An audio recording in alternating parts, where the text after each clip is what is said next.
to all join, for all of you to join with us in singing a happy birthday salute to DM, his 70th birthday.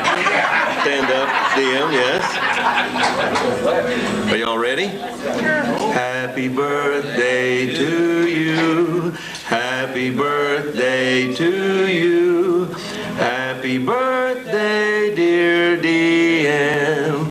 Happy birthday to you. All right.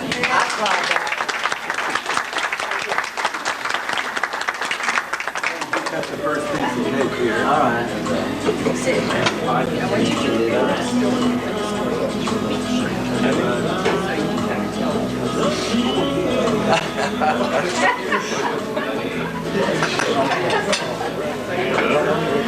That eye still works, don't it?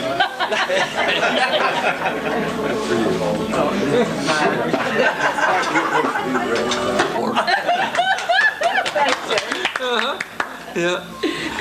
First of all, I don't have really any story really on DM. I just remember that one thing, that he used to never laugh at a joke that I would tell. It didn't make any difference how funny the joke was, and nearly everybody else would laugh. DM would never laugh. He'd just look at me and then just walk around the corner and just walk away. That was the funnest part of the job. I know. Like, where's the punchline? That's the only thing that I know about DM. I mean, That you can tell. that I can tell, yeah. Tell the nicest story. Years ago, I lived with a couple of friends. We went down to Midland Club one night to visit DM. He had some very pretty paintings on his wall. I told you he's lost his hearing. Several years ago, a couple of friends and I lived together. We went down to visit DM one night at the Midland Club. Had some lovely paintings on the wall. We decided we wanted one of them. So when he was in the men's room, we took the painting to our house. Early the next morning, we heard a pounding on our door. In walked DM. You guys remember how fast he walked? He picked this painting up, he walked right straight out with it. When he got outside, he never said a word until he got outside the door. And then he just left. What was the word? You want to repeat it? We'll leave that all to your imagination. You can add to it then. No, someone decided they wanted to throw DM in the swimming pool. And Sparky was taking care of DM. She was not going to let them throw him in. Well, Paula decided that she was going to help throw him in. And Paula and Sparky went in the pool, and DM never got a drop on him. Well, Sparky can't swim, and she's on Paula's head, holding her under. Paula like to drown, going under the water. She said she'd like to drown me. I think this is very, very funny. And the four fellows back there are going to appreciate this one real, real good. When we opened the Broken Spoke, Bill Jones used to get up and sing. And he could not sing at all. I mean, I wanted to correct you there, but he got up and he sang and he'd embarrass everybody and we'd all hide, But this time, everybody was looking to DM to try to get him off of the stage, but the place belonged to him, so what could we do, But anyway, DM says, "Come on, Lillian, let's go hide." Okay? So, the stairs going upstairs, they were in rails. So we were hiding behind those rails. You remember that, DM? And the Texas Rangers come in, because I had invited them to come and eat there. You remember that, DM? And they said, "What are you all doing back there?" DM, just as proud as himself, as can be, he says, "Darn it, I think it's my destiny." every time I work here, I just have to hide. First, I was hiding from you all when you raided the place, and now I'm hiding from this man when he sings.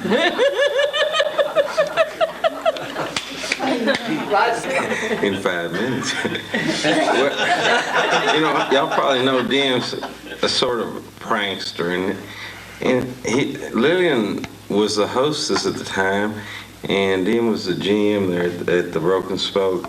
And I can't remember what we were discussing or what they were talking about, but Dim got to laughing real bad, and all of a sudden he went down on his knees, and Lillian started backing up and just fell over him. But I can't remember what the deal was all, what they were talking about. Do you recall? I don't recall. Yes. I just remember that was a very... I bet DM really remembers one night when I walked in, he was laying on the floor trying to dial the toilet. Crawling down the hall on his hands and knees. Yeah, they had a gun pointed at a guy. And so I ran up there to call the cops because a cop had a gun pointed at this guy. So I run up to the payphone to call the cops. And I get up to the payphone and I look back there and the gun's pointing right at me. So I get down on my knees like this with this metal thing. I'm trying to dial 911. And they got tickled. Anyway, the gun went off, the bullet went up. I don't know where Never did find it. but that was not funny that night. I talked to that guy that happened to this morning, and we had a big laugh about it. Really? Yeah. I talked to Waylon yesterday, and he was talking about the night that they got the fire extinguishers, and he was putting out all the cigarettes in the ashtrays and just messed that place up. So terrible fire extinguishers. It was like a big snowbird flow through. I wish Gail Reeves was here. No, listen, I'm glad he is not. He called me day before yesterday, he called me again yesterday, and then again this morning. Because each time he said, there's something else I forgot to tell you. And it was not worthy of telling. I can't be heard unless I have a mic real close to me, unless I'm mad. And I'm certainly not mad tonight. But I wanted to thank all of you for coming on such short notice. The DM was having a big celebration in Sarasota this morning. I knew about it. And so I called him about 2 or 3 days ago and told him I could not be there because of good reasons. But I said, well, DM, can't you come down here? So we called I called Sparky and said, Sparky, put together a little party because he's coming. And so after a big celebration this morning that you got on a plane and came down to be with us just these few minutes, I'm very honored. Yes. And of course, I have traveled around the world with DM and on the plane mostly. And that he would come, because Dan doesn't like to fly, you know. In fact, he doesn't seem like, well, I mean, he's a deeply religious man, but he doesn't parade it like I do, wearing a collar that everyone might know. But I wear a collar where people, not necessarily to know I'm a priest, but we often get discounts if we, however, it has its disadvantages because out here in West Texas, people argue a lot about religion. They want to, you go in to eat somewhere and someone will come over and clear their throat. Are you a preacher? And well, my congregation doesn't think so. And I say, well, could I ask you a question about Revelation? And I said, that's toward the end of the Bible, isn't it? He said, yes, the last book. I said, well, I haven't got that far yet. But DM, like I say, not a religious man, but not parading it like I do. But when he's on the plane, have you ever flew anywhere with DM? I mean, he holds the Bible. He's very afraid he's going to go down or something. And I remember I had the one seat, and on the other side of him was a guy, and he said to DM, do you believe all that stuff that's in there? He said, yes, I do. And he said, well, even about the whale that swallowed Jonah, you believe that actually happened? DM said, it's in the Bible, I believe it. And Well,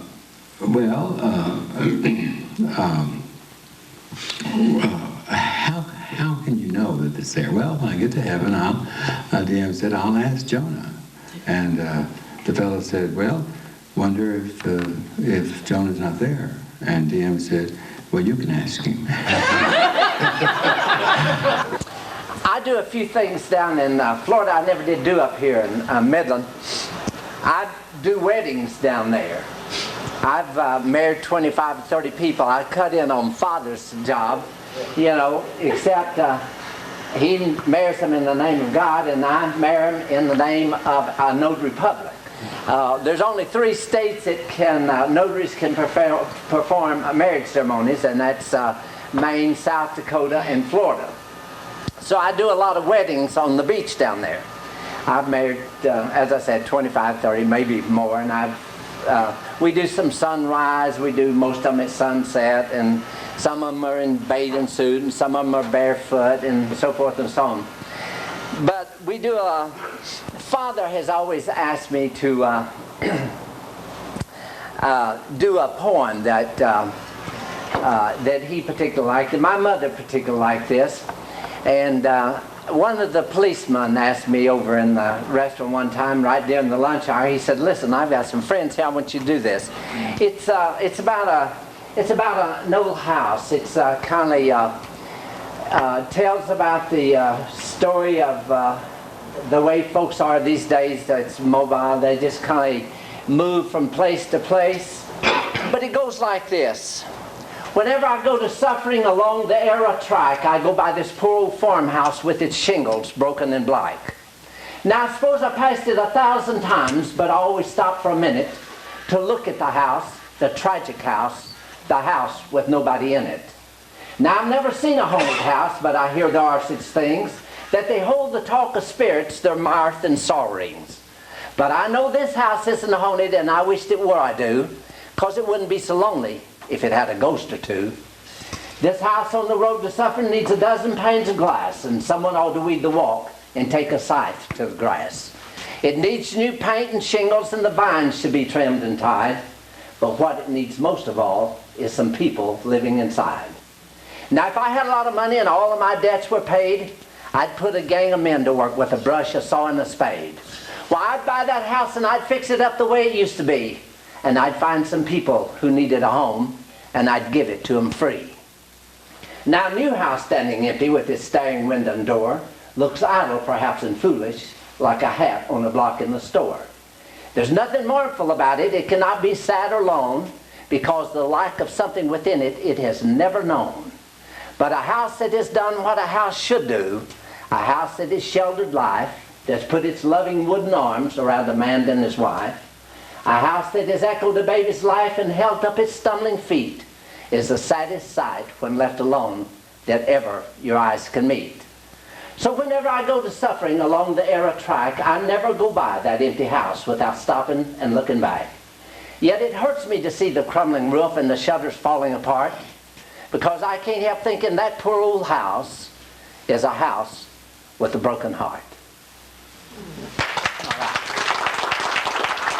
Seen God, but I know how I feel, that it's people like you who makes him so real. My God is no stranger. He's friendly every day, and he doesn't ask me to weep when I pray. It seems that I meet him so often each day in the faces of people that I meet along the way. He's the stars in the heaven. He's the smile on someone's face. He's the leaf on a tree, rose in a vase. He's the winter, the autumn, the summer and spring. In short, God is every real, wonderful, beautiful, magnificent thing. And I wish that I could meet him much more than I do. And you know I would if there were more folks like you. Around something. A DM has been living in where? Longboat Key, Florida. Florida. He has done so much for that town. He has been the Citizen of the Year. He has collected a lot of money for St. Jude's Hospital, over $300,000. He sponsors a bike-a-thon every year. He also sponsors kids that are terminally ill for a vacation. Am I correct? Right. Okay. He has done so much. He left us and continued to do good stuff. Very, very good stuff. Okay? Thanks. Thank you. I thank you for knowing me, DM. Thank you. I met DM back in 1967. I went to work for him. I wasn't even old enough to work in a bar, but he hired me anyway. And put me on the cash register ringing up tickets. But, you know, when they would close at night at 12 o'clock, we'd lock the doors and then we'd serve liquor in coffee cups. And we'd get real busy. Did y'all know that? And then we'd get your first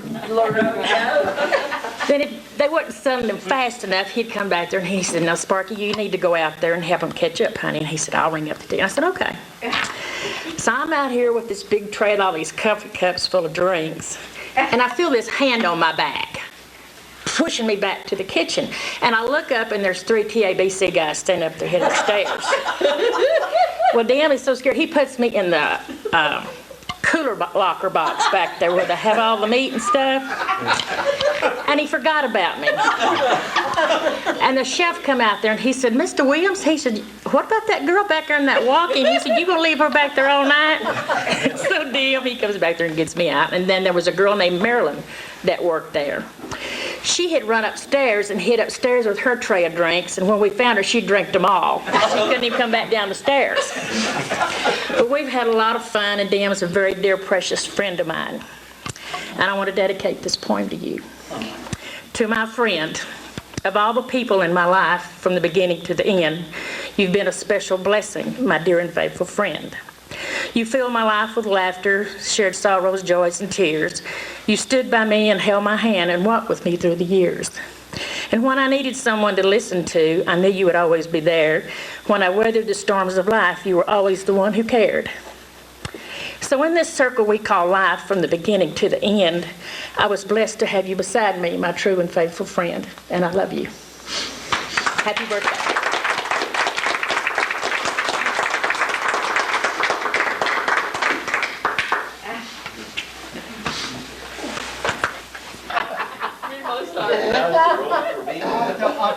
But I still love you, Bill.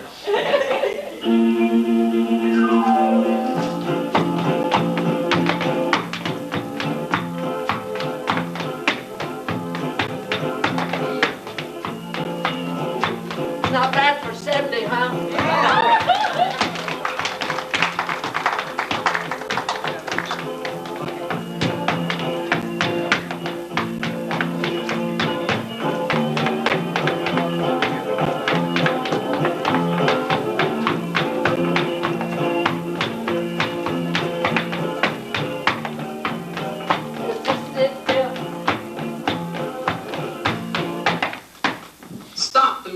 I said stop the music. DM, just who do you think you are trying to fool by slowing down a 45 RPM record and playing it on 33 speed? You're not getting away with that as long as I have anything to do with recording your dance music. Now you tighten up your shoelaces and you get ready to dance it at the speed that it was intended to be.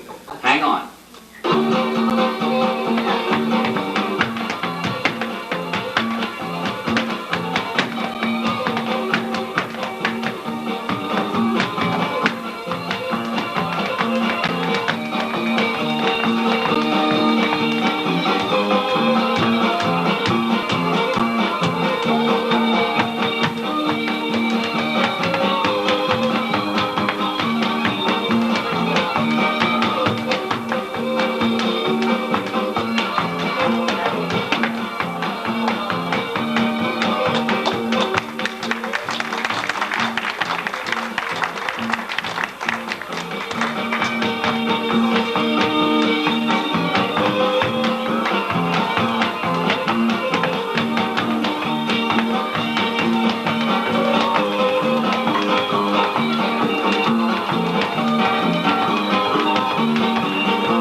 It's really been nice. Father, thank you.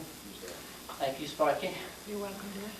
Very You have special. some packages you need to open. Oh, Gosh, are the gifts.